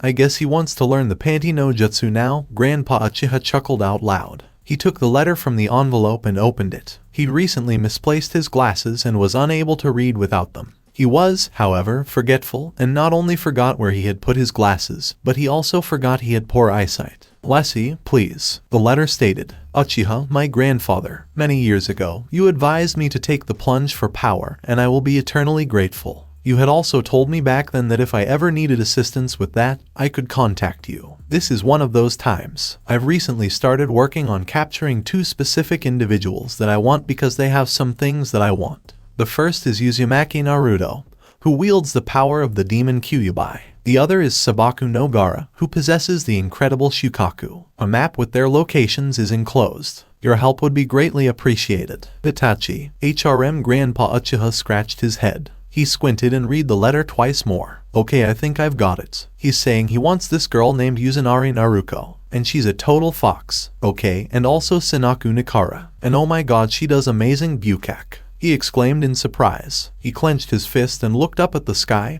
tears in his eyes.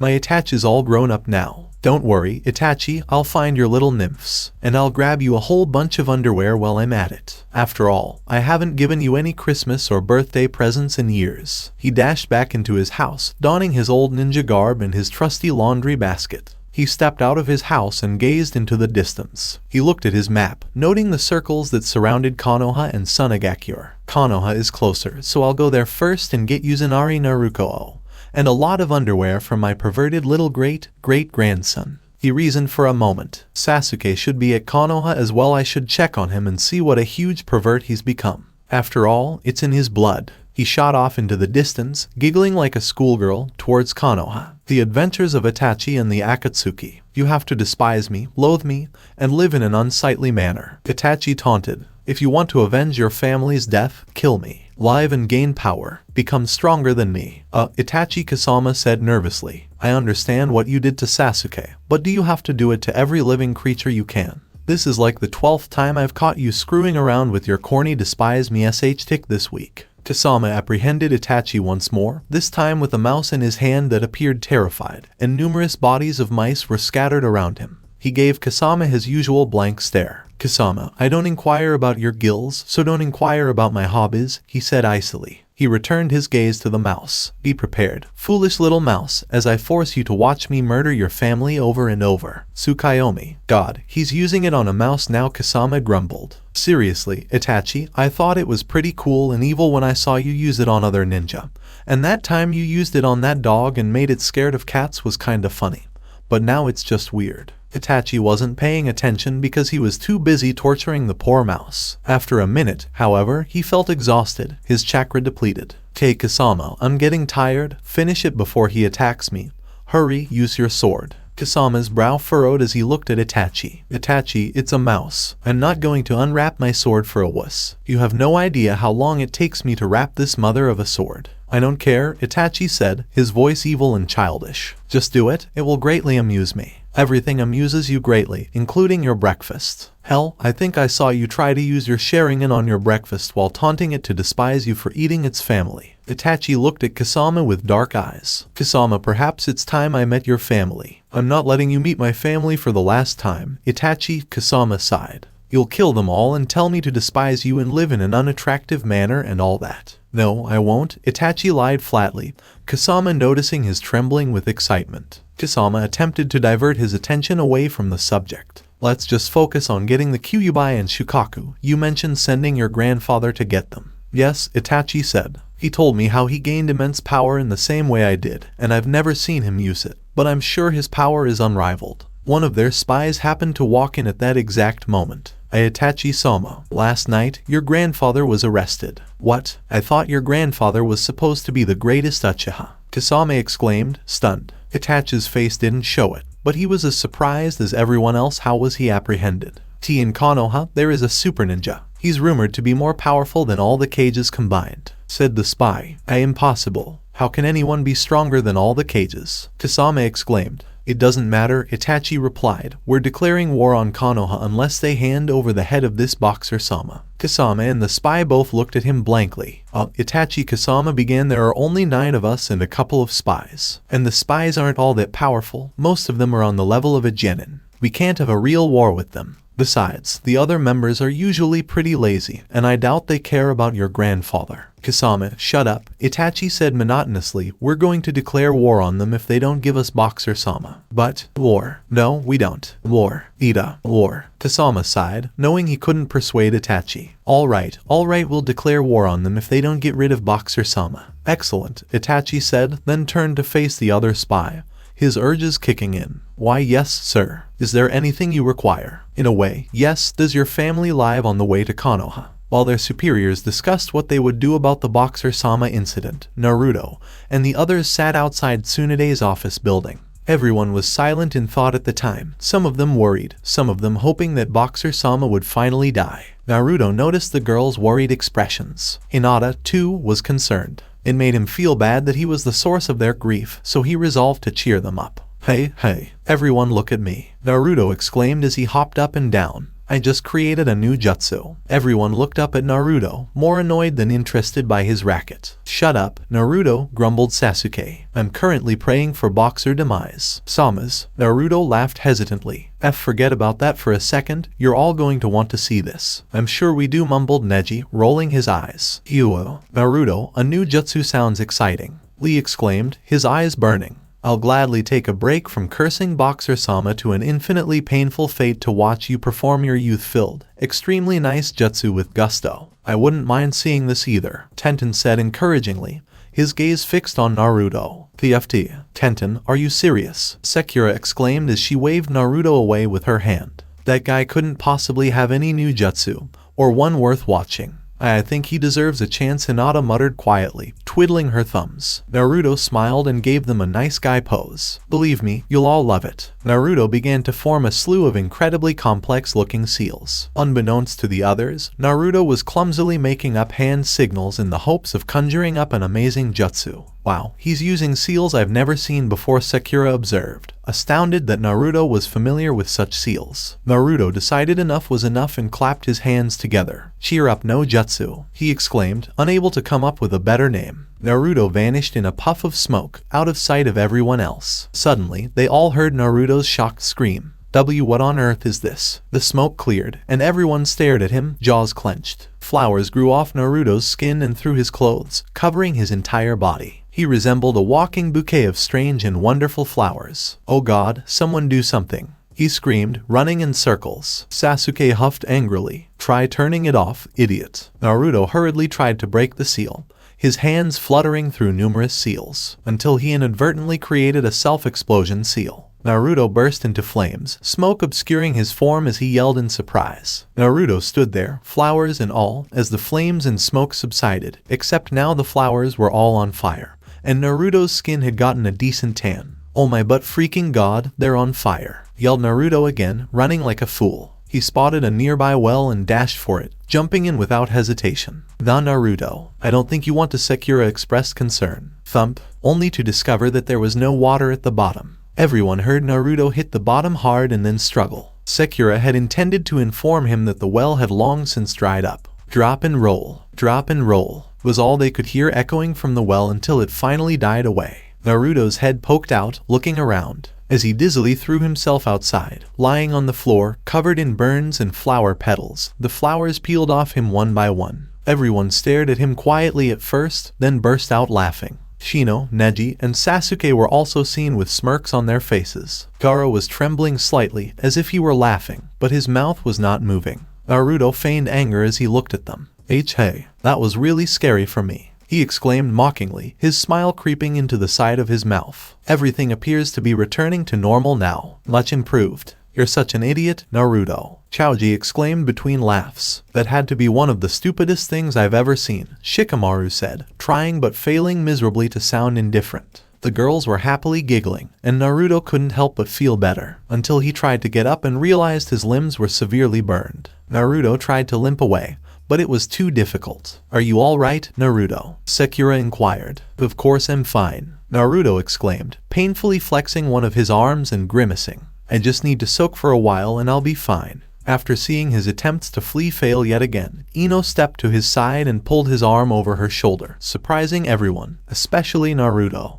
Ino," Naruto exclaimed, surprised. You don't have to help me." "Relax, idiot," Ino said sarcastically. "Let's just say your little trick inspired me, and I'm just repaying you." Ino had found Naruto's flower selection and arrangement to be quite elegant if Naruto were removed from the picture, and she resolved that when she returned home, she would try to transform herself into a beautiful human bouquet of flowers and throw herself on Boxer-sama in her declaration of love. "Did you have an idea?" Naruto asked, perplexed. "Well, whatever, thank you, Ino." Ino and Naruto staggered away, heading for the nearest stream, leaving the rest to wait for Tsunade and the other jounins. Ino and Naruto found an empty, secluded lake near Konoha Mountain, and Ino dropped Naruto in the water and turned around. "What's the matter with you?" Naruto inquired. Ino didn't look back at him, but her face was flushed. "Idiot, you're going to strip naked, aren't you? I don't want to see you naked." "Hey, not even a little bit," Naruto teased, rubbing himself sexily. My body is fantastic, Ino." You're going to make me sick," exclaimed Ino, her voice cracking with embarrassment. "Just hurry up and finish what you're going to finish." Okay,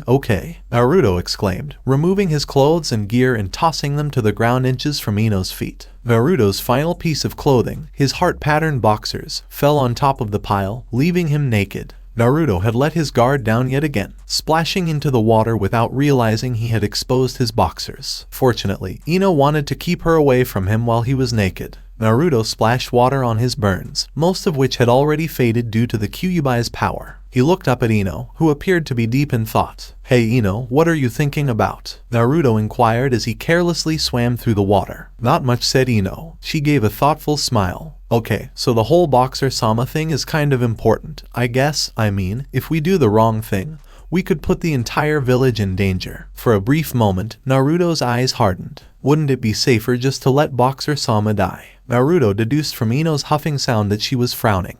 how can you say something like that? Do you think it's right to let someone die for us? Oh, of course not. I'm just saying. Naruto stood up in the middle of the lake. I'm sure he doesn't mind risking his life to save this village. That's not the point, you idiot, reprimanded Ino. It's. Naruto looked at her with interest as she struggled to find words. I don't want a war here in Konoha, but I don't want Boxer-sama to die, she lamented. He should not have had to die for us. Naruto gave her a hesitant smile. Heh, I bet if they wanted the head of Naruto, people would give it to them without question. Naruto moved to the lake's edge and stood behind Ino. He dipped his hands into the water in a cup. And then, splash, bhhha, you didn't even see it coming, snarled Naruto. Ino spun around, soaked all over and enraged. Naruto, you jerk. I'm going to kick your ass, she yelled, charging into the water after him.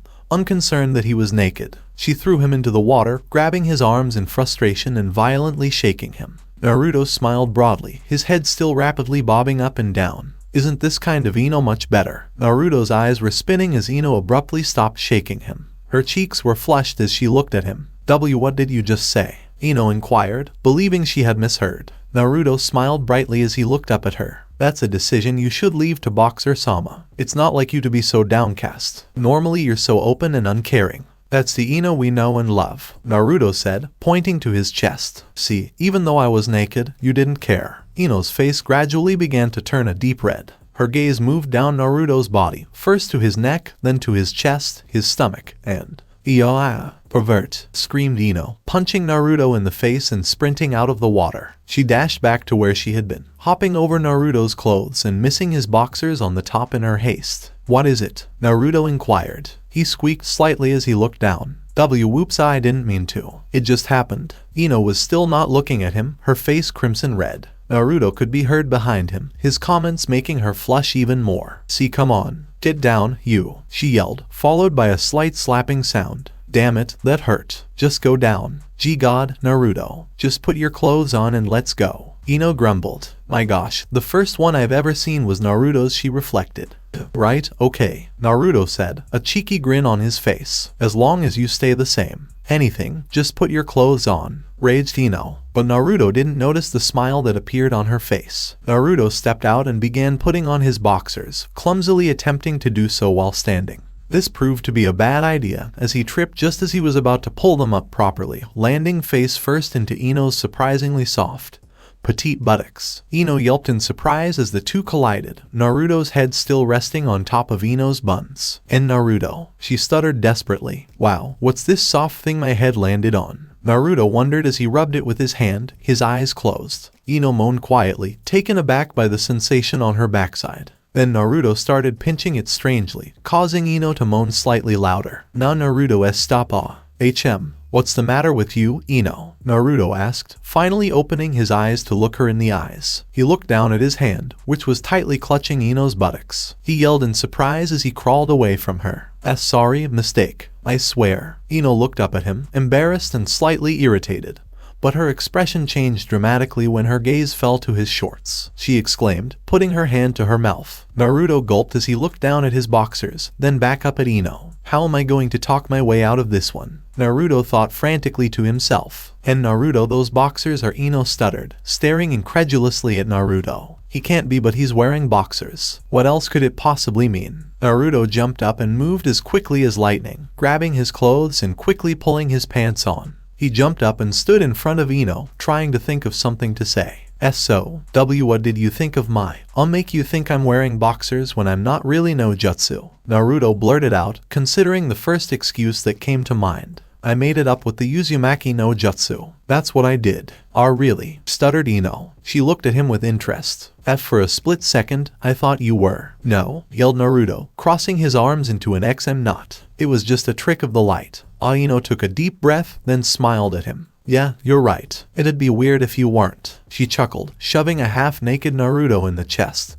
But it wasn't as weak as she intended, sending Naruto to the floor. Oops, sorry. Ino apologized, kneeling beside him and clapping her hands together in apology. Naruto raised his head, nervously rubbing his chest. At least she doesn't seem to be suspicious of me anymore. Naruto, you idiot, I knew it wasn't any jutsu. Ino thought to herself, a slight smile on her lips. This obviously means you're. There you have it. Sakura's thoughts were interrupted when she came bounding down to them in a hurry. Naruto and Ino both looked up at her with interest. How are you, Sakura? They made a decision. Sakura declared solemnly, you guys need to come back right now. They took note of her solemn demeanor and decided to follow her instructions. Naruto quickly put on his clothes and gear and returned to Tsunade's. Everyone had gathered around Tsunade and the Jounins, all of them looking solemn and thoughtful. Naruto and the girls dashed in, panting slightly as they did so. Jiraiya looked at Naruto, his face somewhat pale. You guys finally arrived, Kakashi said, looking at them with a dull expression. Jiraiya insisted we not hear anything until you three returned.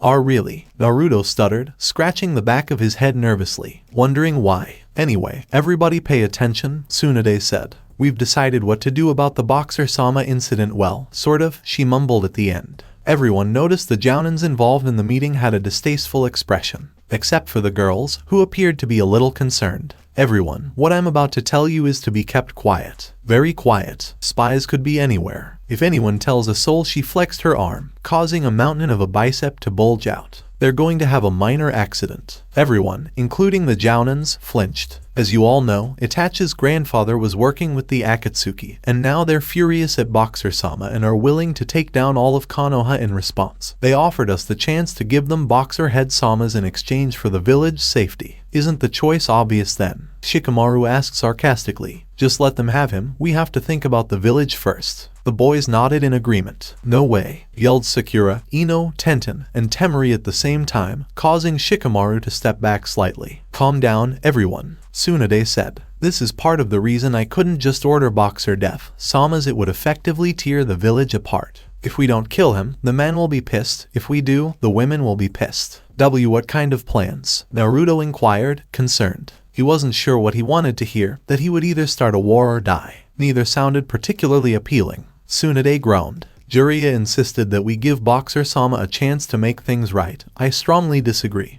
But I can't risk starting a civil war, so we devised a strategy. Shizune, Kurenai, Anko, and Jiraiya all came forward to support Tsunade. Spies have reported that Itachi and the other Akatsuki members have set up a small encampment nearby, obviously preparing to move against us if we don't give them Boxer-sama. Boxer-sama will have to head for the encampment and defeat the Akatsuki there. Everyone was looking at her blankly. What? They exclaimed. Is that even possible? Shikamaru questioned. They're a group of some of the most powerful ninjas ever. Boxer-sama could never beat them. He can't defeat my brother, Sasuke exclaimed, entering angst mode. I can only defeat my brother. Shikamaru waved Sasuke away, saying, yeah.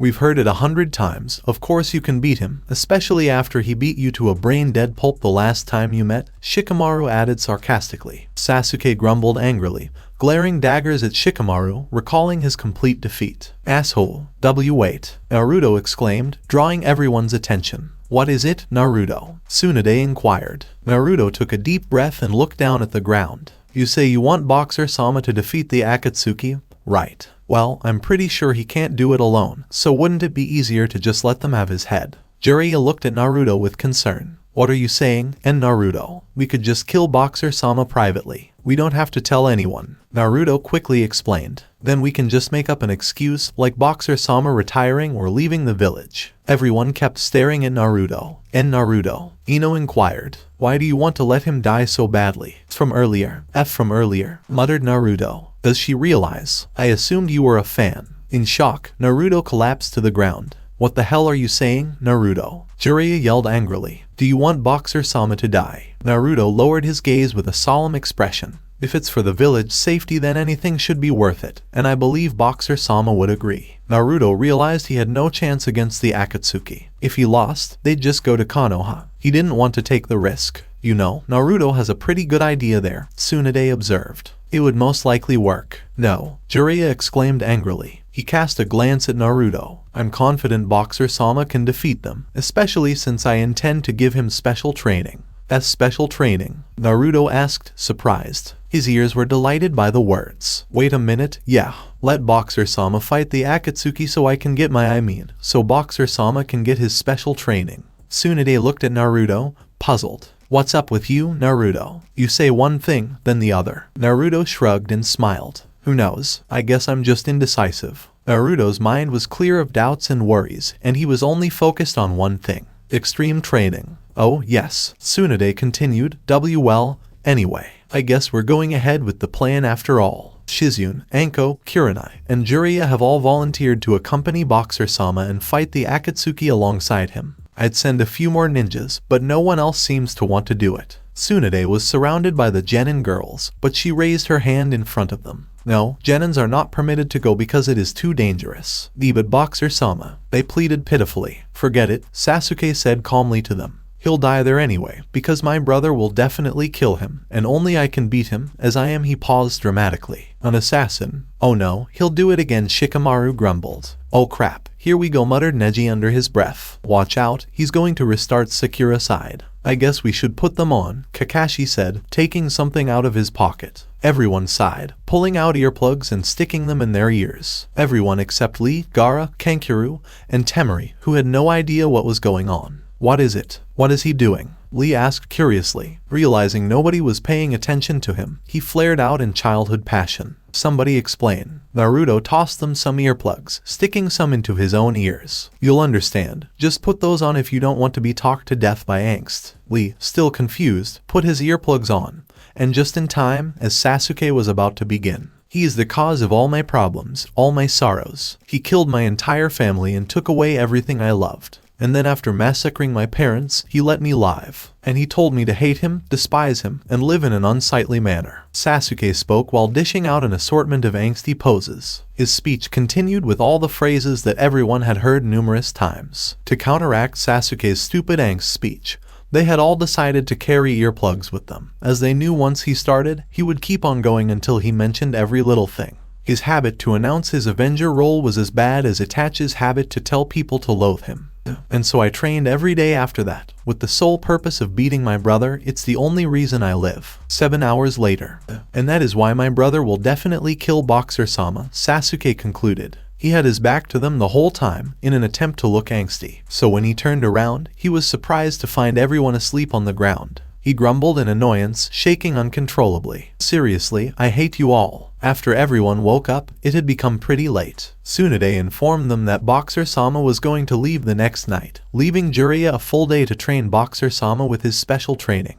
Jiraiya didn't want to waste any time, and had grabbed Naruto, and they left as soon as everyone else had gone home. Jiraiya pulled Naruto along with him, grumbling in frustration. Naruto, you idiot, you have any idea how hard it was to convince Tsunade to let you fight the Akatsuki? Jiraiya said angrily. It was hard enough getting her to not want to kill Boxer-sama, let alone getting her to let him fight. Come on, Iro-senin, relax. Naruto said playfully. It'll work out in the end, right? I just said that cause. He smiled weakly, shining a strange aura of wisdom. I thought I was going to lose, but after I get your training, I can beat them, right? Naruto's aura returned to normal as he grinned widely at Jiraiya. Jiraiya looked at the young blonde boy, then sighed, unable to stay angry at him. He looked away from Naruto, and smiled slightly. Haha, you're not the kind of person to think you'd lose, Naruto. I can see it in you. You said that to try and save the village. Hey, Iro-senin, what's with you? Naruto asked, squinting at the aged man. You're spacing out. Nothing, Naruto, nothing. Jiraiya laughed. You should be more worried about my training. Naruto grinned from ear to ear. I'm ready for whatever you've got for me. Good. After your cage bunshin made the news, I thought it was time for you to get some new moves. We've only got a day, so I'll have to work you dry. Youch, let's do it. Ibiki sat cross-legged, his eyes shut in concentration. In front of him lay 4 small, bullet-like pieces of cotton. Suddenly, his eyes shot open, his hands reaching out and grabbing the farthest 2 pieces of cotton. He raised them to his ears, stuffing them in snugly. Then he picked up the remaining 2, stuffing them into his nostrils. He took a quick look around, making sure nobody was there to see what he was about to do. Satisfied that he was alone, Ibiki took a deep, strong breath, then pursed his lips, his cheeks filling with air. He raised his hands to his head, taking off his forehead protector to reveal his whole ridden head. He raised his hands elegantly above his head, and then, woo whwh woo woo woo oh woo woo. Yes, all those days Morino Ibiki hadn't been seen. Ibiki was learning to play what must have been the most unique instrument in the world. His head, his strange cranial music flooded the room, leaving a strange sense of disgustingly weird harmony. That is, until he was interrupted by Iruka. Hey Ibiki, I was sent to call you. They need you too. He trailed off, his mouth freezing as soon as he heard and saw what Ibiki was doing. He stared at Ibiki, with cotton coming out of his ears and nose, complete with puffed cheeks. his eyes crossing in concentration and his cheeks flushed red. Ibuki's eyes slowly crept up to Iruka, staring at him blankly. "This must be a bad time," Iruka said, slowly stepping back out of the room. "You just keep on doing whatever it is you're doing." "Wait, Iruka," Ibuki yelled. "It's not what you think. I can explain." Iruka stopped walking for a moment, smiling nervously. I think it'd be better if you didn't explain." I will continue the story in next part. Till then, we weeb offline.